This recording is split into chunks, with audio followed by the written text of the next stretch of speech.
Hello everyone, my name is Phinnipha Suriyong. I am here today with my friends, the DEI Working Group of the BCCT. So maybe we start with introduce yourself first. Good morning. I am Rajen Ramiah. I'm working from SL Nishimura and Asahi in Bangkok. Morning, I'm John Holme. I lead a local recruitment agency called Artemis in Bangkok. Morning, I'm Simpson. I'm the CEO and founder of an organization called Steps. I'm also the chair of the DEI committee. I'm really excited to be here with the team today. Okay, thank you, Max. So we'll start today with the purpose of the working group. So maybe Max can explain our friend today what is the working group is for. Yeah, of course. So the BCCT knew from its members that this is a growing area of need, a growing area of interest. So we were approached as individuals to join this new committee, which is really exciting. So we spent some time strategizing and looking at the different angles and how we could do something that really supports the various needs and the various types of companies the chamber has. We know BCCT has a lot of SMEs, but there's also MNCs, and they have various needs, and how could we create something that sort of suit everybody?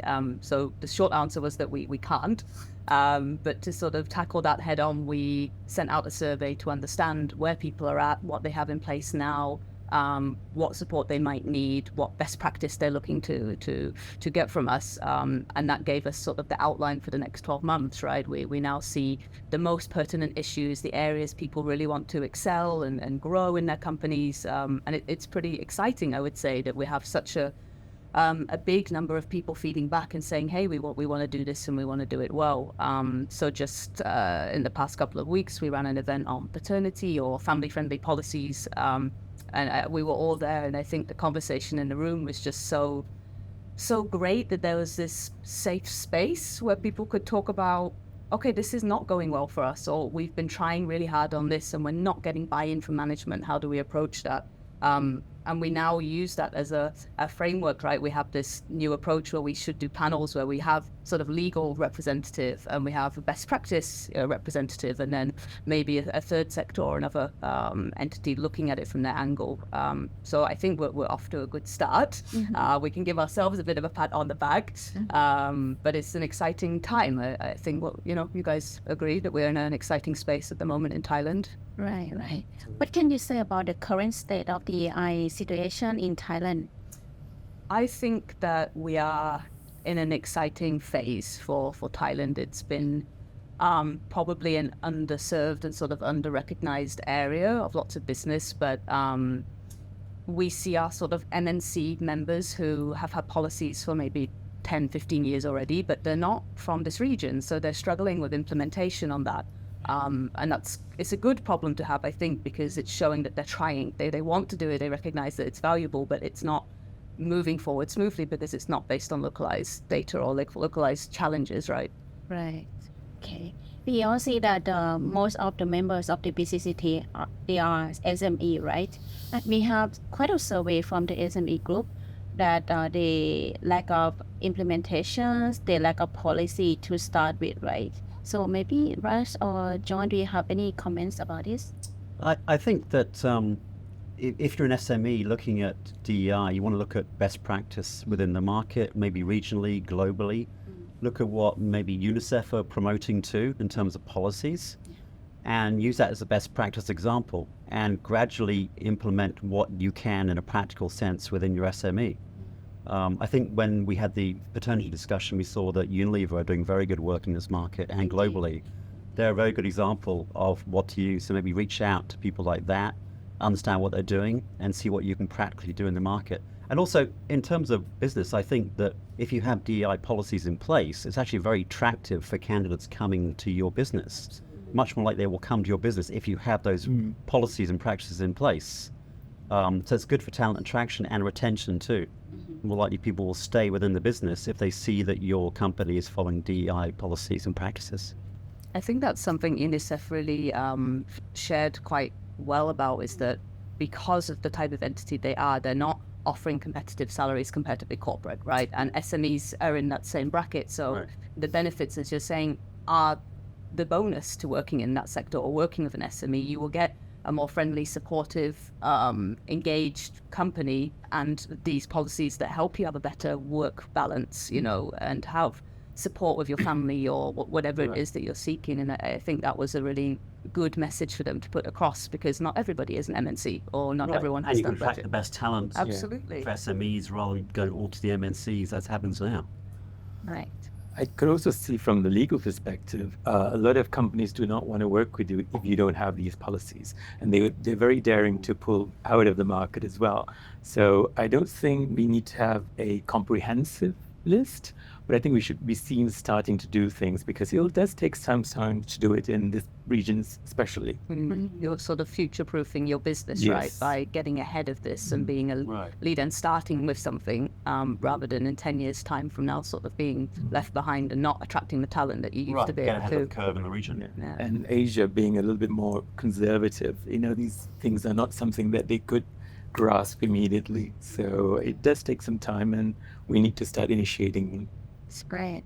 And our first project with paternity leave, we work with UNICEF, and it's impressive that UNICEF already has strategies and framework to support SME and other corporates to be, you know, able to apply to as well.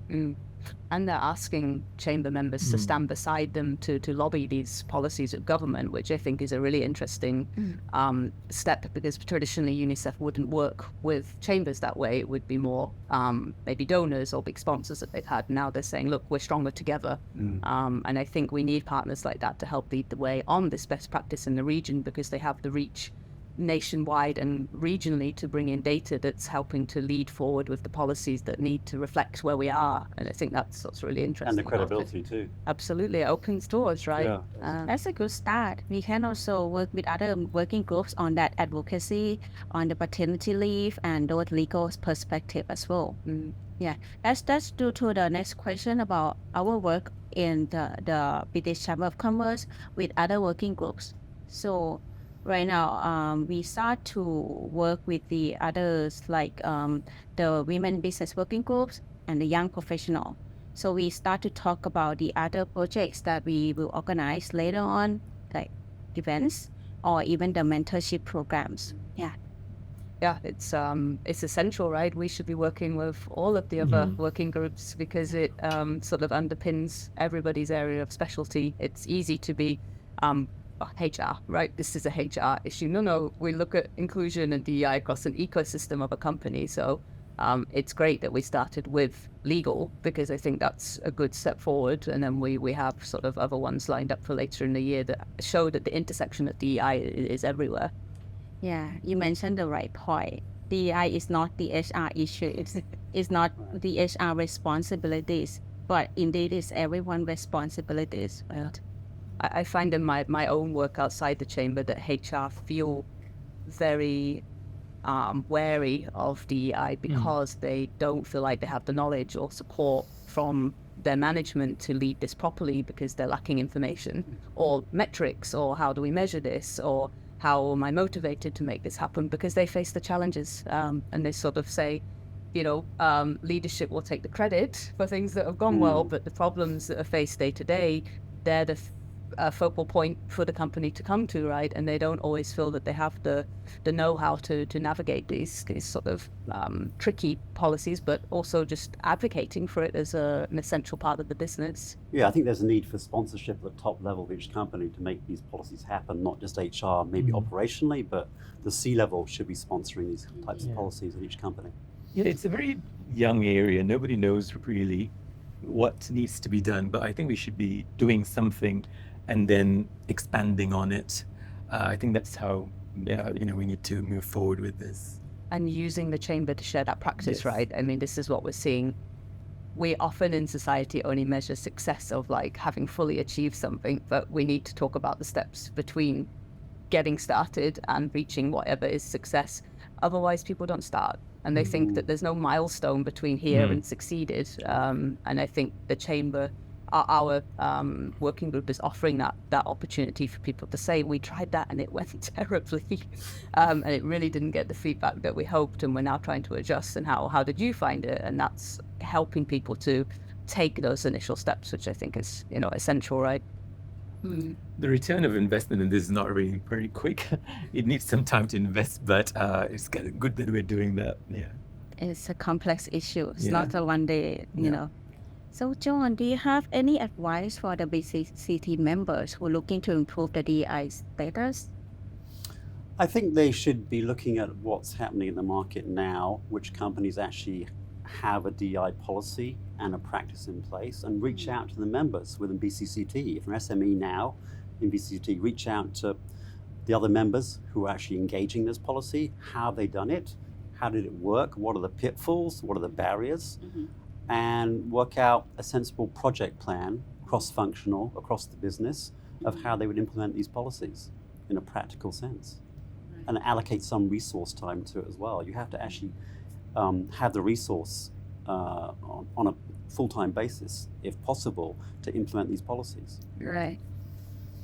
I believe not just the leaders, because sometimes the leaders are too busy to do it, right? Yeah. Maybe you can allocate to some of your staff Absolutely. to, engage Absolutely. to the members, Yeah. right? It's about having realistic, reasonable goals, right? It can feel like an Yeah. insurmountable topic to begin with because everyone's so fearful of doing something wrong. It's that. It's sort of the elephant in the room. These topics today, how do we make sure they represent everybody? How does everybody feel included? How does it give us a return on investment for our business over what timeline? But if we don't have any goals, then it's really difficult. Right, it's a step by step. For example, the paternity leave, I think that's a good subject to start with. If you can implement policy around that within your organization, then you've implemented something very profoundly important within your company, and then you build on that. Pick Right. individual policies to start with, test the ground. And listen to your stakeholders, right? Listen to your employees. What is it that's pertinent to them? What are the areas that they need? I mean, if you don't have employees that have children at this stage, then that's probably not the first thing to think about, but think about other areas and look at the trend of your company. Where are you recruiting from? What is your typical population, and how would you grow that over time, and what would you need to have in place to do it? I mean, we're talking about goals and targets, and Raja, you mentioned about the ROI. So, I mean, do you want to sort of talk a bit further about what some of the benefits might be to companies looking to implement DEI policies and practice? Yeah, one of the biggest one is equal opportunities. I mean, when you have everybody in the same par in the company, everybody feels comfortable about it. And Thailand being a multicultural location, you have people coming from various walks of life, different ethnicity background, sexual orientation, gender. But if you're all in the same pace, the employees feel comfortable being in the organization, and when they feel comfortable, they also perform the most. Another very important thing is, because we have such a big multicultural background, creativity. People with different walks of life bring in different kind of creative ideas to the table. So definitely, companies benefit from this.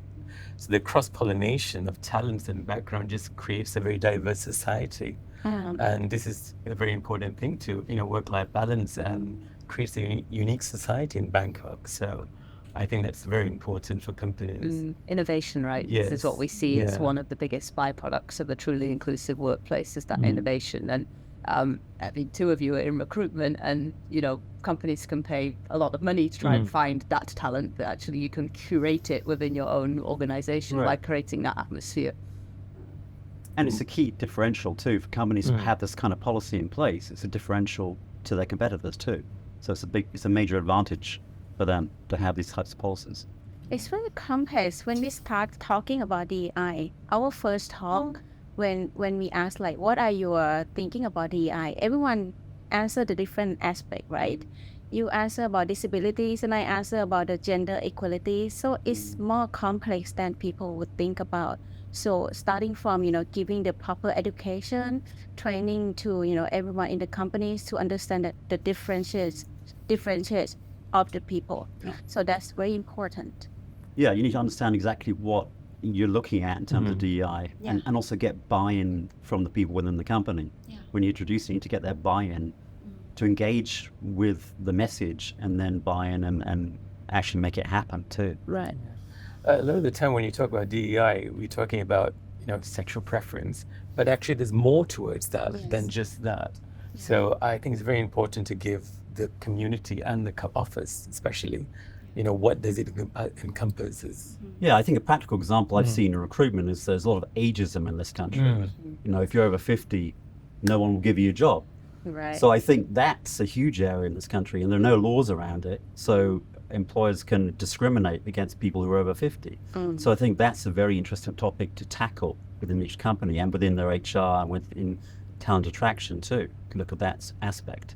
And it's going to be a needed thing to look at as we have an aging society, Exactly. right? We need to look at, we don't have the same numbers of young people coming through into Right. our companies. So how do we harvest other talent and look at other untapped groups? Yeah. The aging for me, people with disabilities. There's Yes. 500,000 people here willing and able to work who are overlooked for employment. How are we doing these things? But I mean, how do you guys feel about companies who look at one area first? So, okay, it's been Pride Month. We've seen everybody flying their flags and changing their logos and things like this. But is it okay to focus on one area of DEI first and do that well and then introduce others? Or should we be trying to do a little bit of everything? What's your guys' take on that? I think it depends on the company. SME, one step at a time. Multinational, perhaps should tackle it as a whole because they have the capabilities and resources to do so.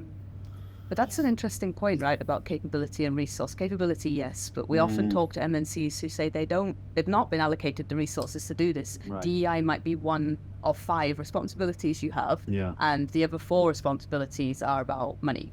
So they're about bringing in revenue, and Right. how do you prioritize something that's not got an immediate turn on investment when the other 4 do? And I've heard quite a few from MNC DEI reps that they are part of multiple roles. It's not a assigned role, especially in this region at this time. Right. Or the assigned person is regional and not based here, so it doesn't feel that it's available to you directly in your office. That's definitely an issue. Resource on DEI topics is probably a major issue for companies. Lack of resource. Yeah. I think being Pride Month, I think it's good to have this conversation with everybody. And for next year, we have a good target, more understanding about it, and motivate people to actually have long-term plans for it. And maybe next Pride could be a benchmark or a timeline for us to see how much have we progressed. Right. Maybe not so much, but still, I think it's one step at a time, I think. Yeah, one step at a time. Yeah. It's not about just branding, No. changing the logo, of course not. But, it's the long-term education, giving knowledge to people. At the moment, still, people has unconscious bias, which is not easy to break, right? Yep. Even the chamber itself, we talked in our last meeting that we'll be working, our committee will work with the chamber to prepare them for what it looks like to be a company that celebrates Pride. Not doing it just for the logo, but what are the steps we take over the next 12 months to prepare. So I think it's great that we're not just a working group at the side, but the knowledge and the expertise our group has or can put in is now being used to support the chamber itself, represent in a way that other members can follow. I think this is a really great initiative that they're putting the time and resources into also. Right. I don't think it's ever a waste. It's a good step for everything, really. And then I guess the other side of all of this, what are the main challenges that we see companies facing? We just talked about resources being one of them. We know resources and buy-in are needed. They're not always there. But what other challenges have you come I across? think awareness of the topic is lacking in the general population, within the business community. Sort of, why does it matter to me? Why? Yeah, and buy-in from individual companies too. You need to get the people within the company to buy in. If they don't buy in, they're not going to take part. Yeah, we talk about MNC that they have the global policy to allocate to the local, right? But in terms of execution, they need to imply with the local standards and local culture as well. Right. So they need a proper education to everyone in the company, to get people buy in to that concept. It's not easy. It's a long-term journey. And perhaps there's a lack of resources available in local language. I find that too when we're trying to talk about this topic. A lot of it is coming from the West and Western ideology and Western approach, and actually people need to learn about it probably in their first language first to understand what it means in this context and this culture. And I think lots of companies finding that tricky on the education part. Where do you find education that's in local language? That's true. I also see that companies have just the fear of starting. Yeah, I think starting is a problem. Yeah. So hopefully our group can facilitate Yes. that. Like maybe we could help reward people for taking the first step and not only doing it once you've got 5 policies ready and approved by legal and like on the website and ready to go. It's okay, what did you do first? Well, we ran a roundtable discussion with our employees to talk about what's important to them. That was our first step. That's great. There's, stakeholder engagement. Let's go. Great. You did that. What happens next? Not waiting till it's fully embedded and signed on the dotted line. I think that discourages people from starting somehow. DEI is a topic involved with people. Most of it, people well-being, right? And the company need people to work for them, right? If there's no people working, the business won't run, right? So indeed, like people talk about, making the profit, making the business first, but indeed is, build a long-term good cultures, DEI, keep people good well-being. So that's indeed the sustainable of the business. Okay, Max. So, would you like to tell all the members, company, if they have any questions or any support for the DEI topics, how they can reach out to us? Yeah, sure. We absolutely want to hear from people, whether it's to share something great you've started, big or small, or you've got questions, or maybe you're a speaker that has a topic that you want to talk about. Like, please come forward and talk to us. The best way to reach all 4 of us is by LinkedIn, I would say. You can find any of us there. We'll be responsive and bring up the topic in our next meeting. So please do reach us. We want to hear from people.